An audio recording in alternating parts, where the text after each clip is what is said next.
La justice veille au respect des lois et garantit les droits de chacun. Elle est rendue au nom du peuple français. De la Révolution française, la justice garde deux types de juridictions.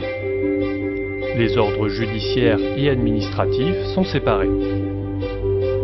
L'ordre judiciaire règle les litiges entre les personnes privées, comme un particulier ou une société, ainsi que les infractions à la loi pénale. L'ordre administratif, lui, est compétent dès qu'une personne publique est en cause, une municipalité ou un service de l'État.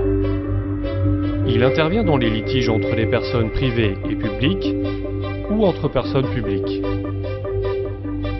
Pour veiller à cette séparation, le tribunal des conflits a été institué. Il tranche les conflits de compétences entre les deux ordres. Quand une affaire est jugée pour la première fois, c'est la première instance.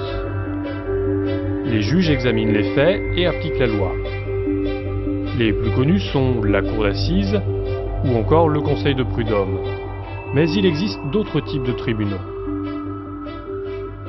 Pour trancher les litiges, les juridictions civiles sont compétentes. En revanche, ce sont les juridictions pénales qui sanctionnent les atteintes aux personnes, aux biens et à la société. Pour les juridictions civiles, le tribunal ou le juge compétent change selon la nature de l'affaire et le montant en jeu. Certaines matières spécifiques sont examinées par des juridictions spécialisées.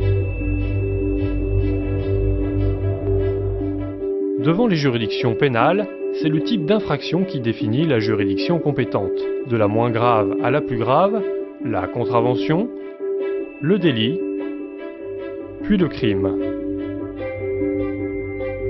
Pour les personnes poursuivies qui ont moins de 18 ans au moment des faits, un régime spécifique s'applique, la justice des mineurs.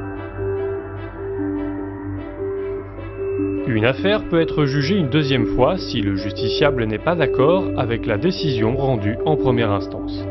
C'est le principe du double degré de juridiction. La cour d'appel est compétente. Elle apprécie les faits une seconde fois et vérifie que la loi a été bien appliquée lors du premier jugement. On dit qu'elle juge en fait et en droit. Dernier recours possible contre une décision, le pourvoi en cassation. La Cour de cassation est la juridiction suprême de l'ordre judiciaire. Cette juridiction ne rejuge pas l'affaire une troisième fois. Elle vérifie uniquement que la loi a été correctement appliquée sans apprécier les faits. Elle est juge du droit. Elle fait en sorte que la loi soit appliquée de la même manière par tous les tribunaux. Elle assure donc l'unité de la jurisprudence judiciaire.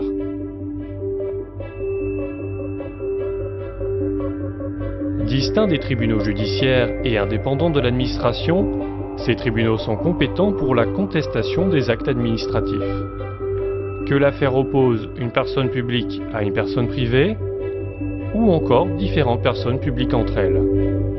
Impôts, élections municipales, permis de construire, les tribunaux administratifs sont les premiers juges à examiner les recours contre les décisions des collectivités territoriales et de l'État.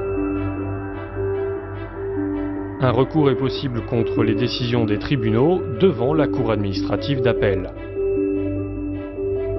Au sommet de l'ordre administratif se trouve le Conseil d'État. Il est seul compétent dans des cas exceptionnels, comme les recours contre les actes du gouvernement ou certains appels contre les décisions des tribunaux administratifs. En tant que juridiction suprême, il vérifie également la bonne application de la loi par les juridictions.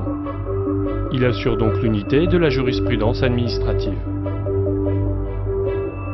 Toutes ces juridictions, et il en existe d'autres, forment la justice française. Que faut-il retenir ?